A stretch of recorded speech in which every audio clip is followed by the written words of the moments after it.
Hello everyone, I'm R. AMALAARTHI, studying 2nd B.Sc. Computer Science of B.V. College for Women.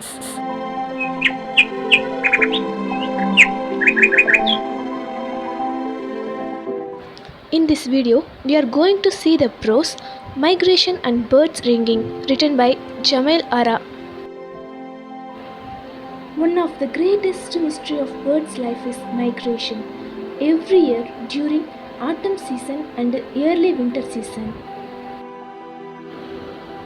birds travel from their breeding haunts in the northern region of Asia, Europe and America to the southern warmer lands.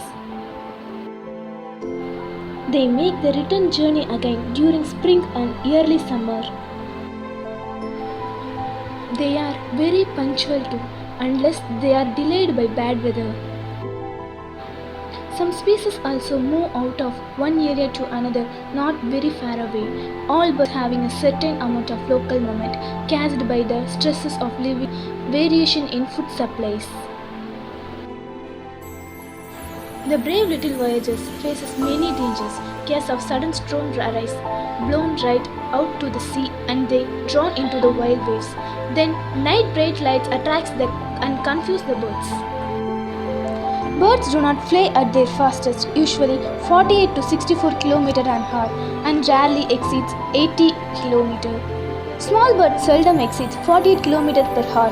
Most shorebirds fly between 64 and 80 km per hour. Usually, male birds go first to their breeding grounds. Female follow them in a few days. Today, most of the information on migration has come from ringing young and adult birds. Ringing is done by capturing a bird and putting onto its leg a light band of metal or plastic. The band bears a number, date, identification mark and address to which the finder is requested to return the ring. Finally, we are in the end of the video. I hope we got some knowledge about the bird's migration. I will see you in the next video. Thank you for watching. Thank you.